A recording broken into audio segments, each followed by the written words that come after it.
Hello, I thought I'd go over a little bit about chains in this video because the bike's chain hasn't been cleaned for about 2 months and I've just ridden it in the rain. So as you can see, it is incredibly dirty and I think chains are often overlooked on a motorcycle. The chain's really, well, it's incredibly important. It gives you all your drive. It handles a ton of load. It's there to spin the back wheel, but it also adjusts some of your suspension as well as you're traveling. So you can see that if when you get on the throttle, you put more power through the rear wheel. This bolt here is going to be tried to pull this way. It's going to pull the suspension down. So you're actually lifting your motorcycle up when you apply the gas. All that stress goes through this 520 chain on this model. So as I say, this one's a 520. There are other types of chain. There's a 530, which is slightly thicker in this dimension here across. There's also a 419, which is slightly smaller again. But the most common size on larger four strokes is 520. And in fact, some of the people that run a 530 prefer to drop down to a 520 because it's lighter and gives you a wider variety of the sprocket sizes. The rear sprocket here, it's a 43, front is a 15. Sprockets is I guess are another field which we'll cover at a later date, where we can put a smaller sprocket, one with less teeth on the rear, if we want a faster top speed. Bigger sprocket gives us more acceleration.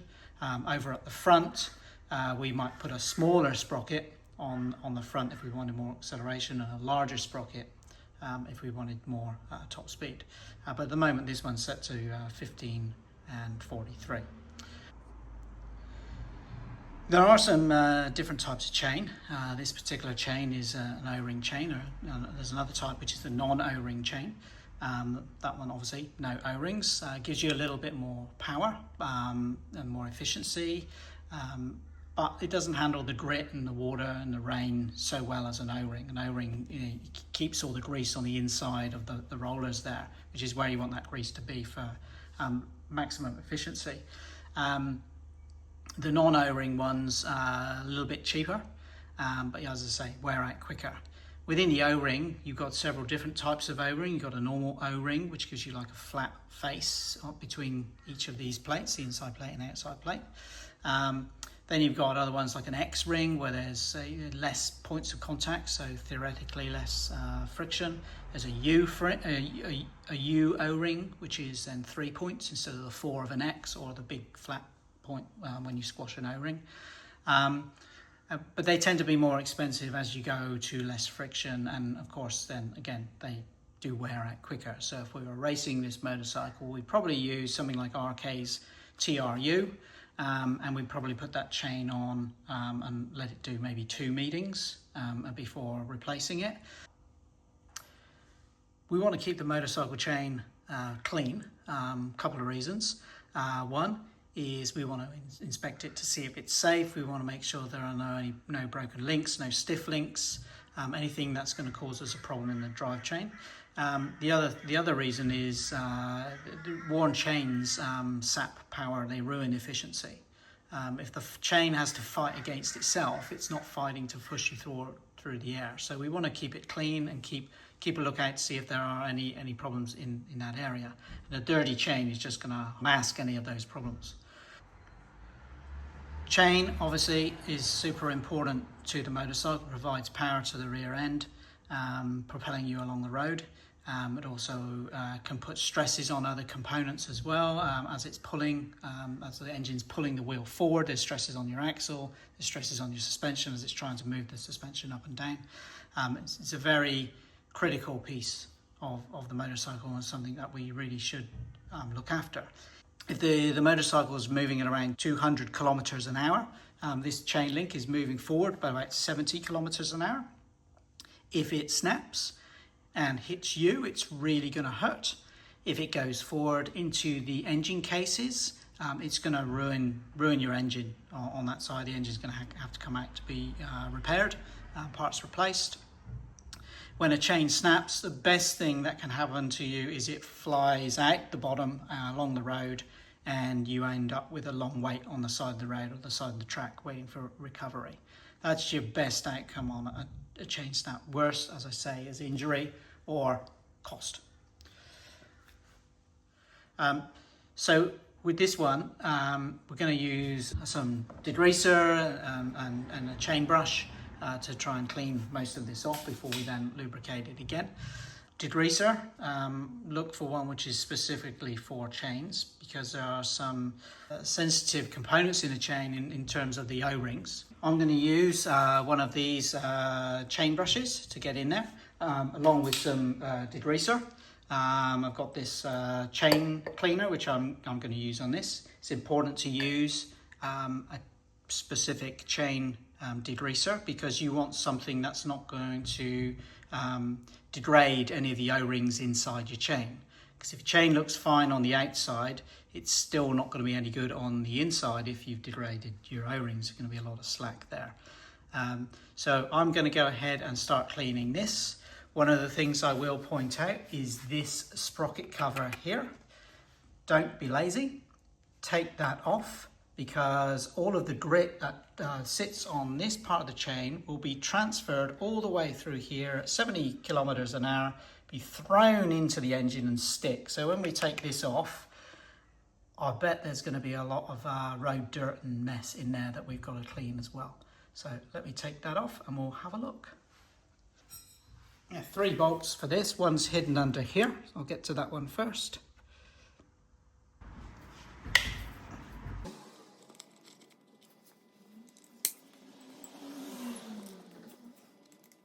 Now, on some bikes, this cover is incorporated into the generator cover and the clutch mechanism.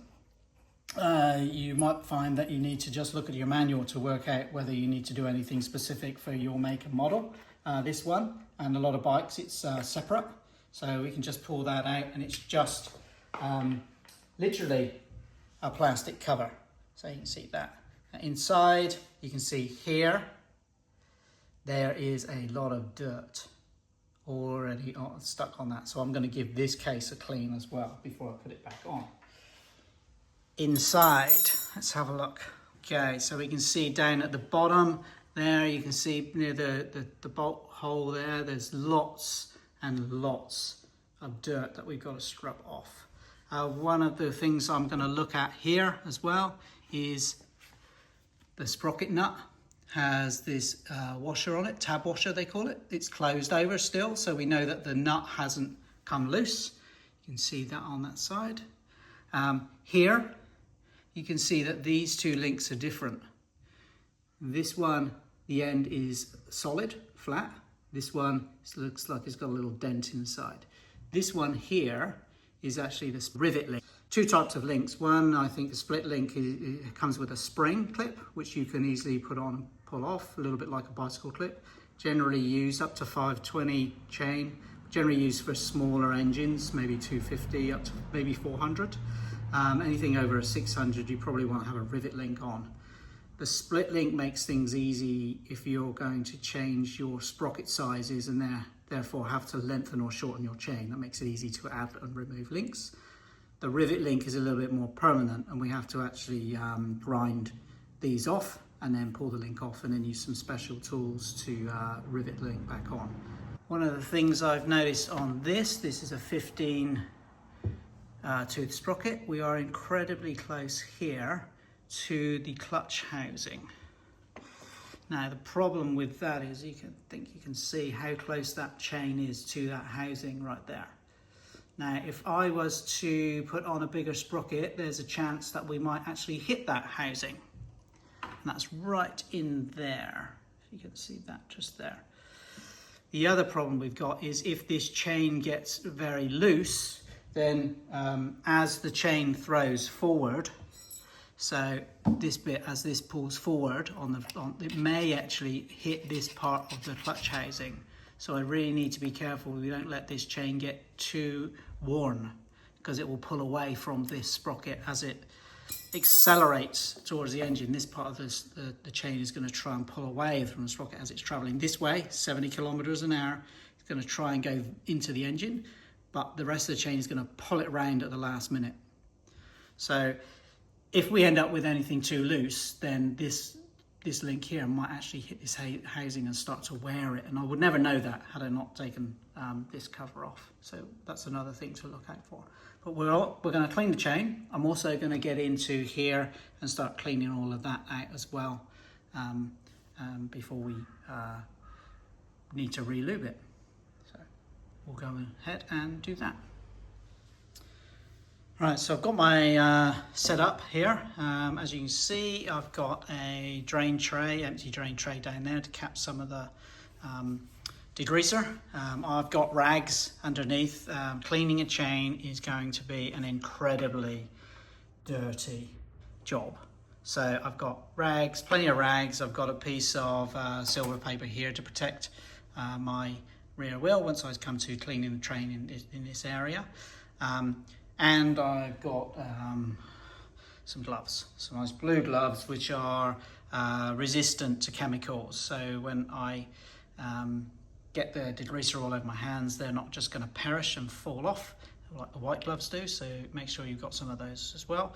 And I think we're pretty much ready to go. I'm going to spray this part here with a bunch of degreaser and make sure that's all coated. That's all going to fall down into this little tub down here. Give that a good brush and start cleaning that off. That'll be part one.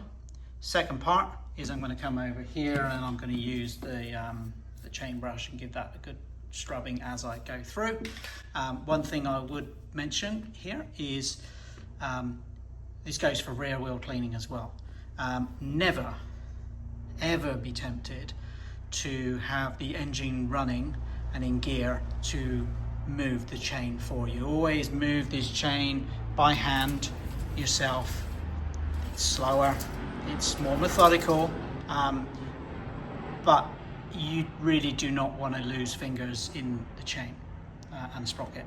And if you are using the engine to power this, to move the chain through as you hold the rag on, in kind of like this, I'll just get it to run through and I'll just wipe it as it comes through.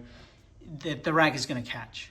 It'll drag your hand straight through this way, or it will go this way on the bottom rung, straight into the sprocket. Fingers gone. Let's not do that.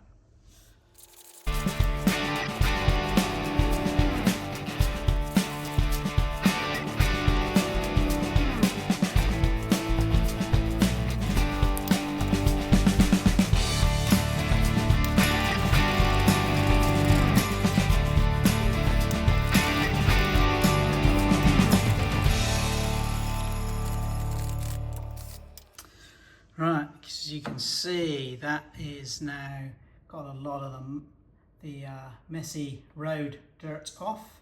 It's still pretty covered in oil and dirty degreaser. So I'm going to give it another spray over the top of that, clean the majority of that, and then I'm going to get a rag, start wiping it dry.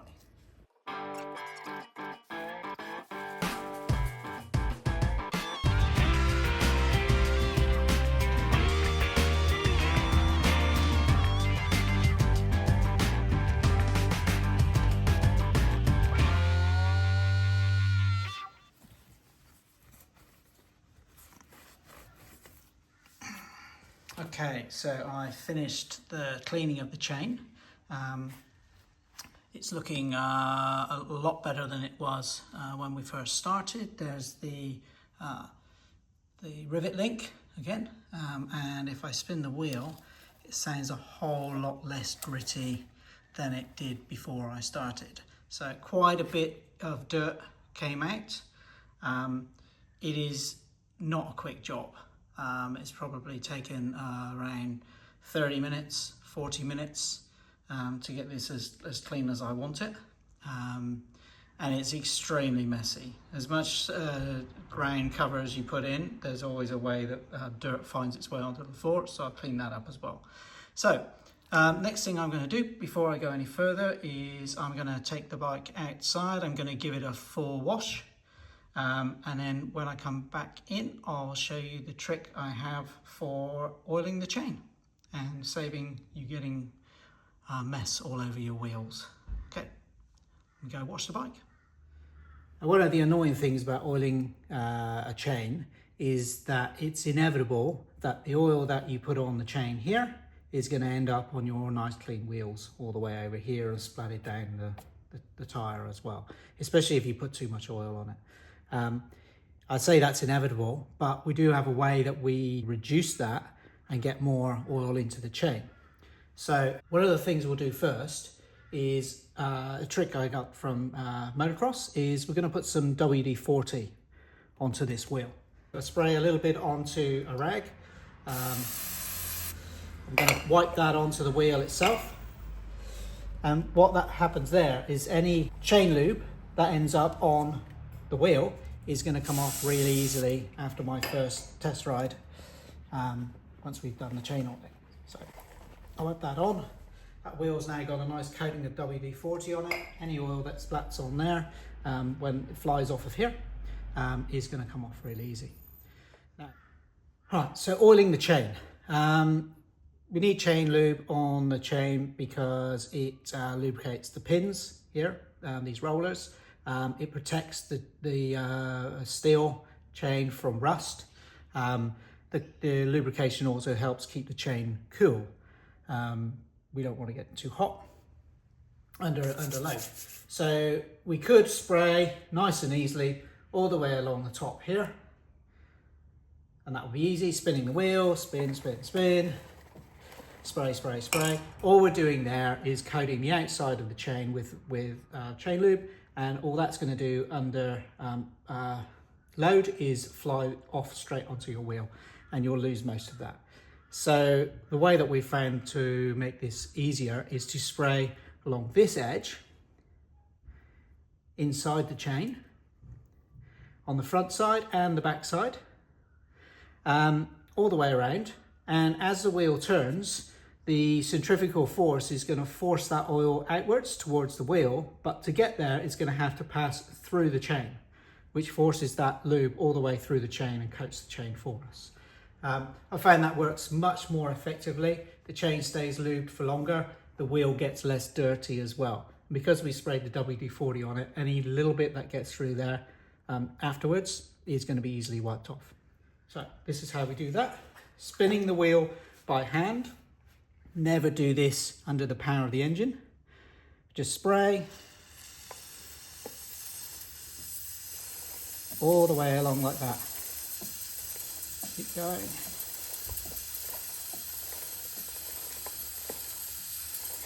And then we do the back.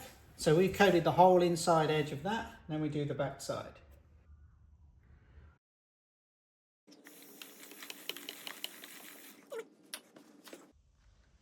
And we've also cleaned the front sprocket cover as well, so that's all ready to fit. So before we take it out on that test ride, we'll just get that fitted.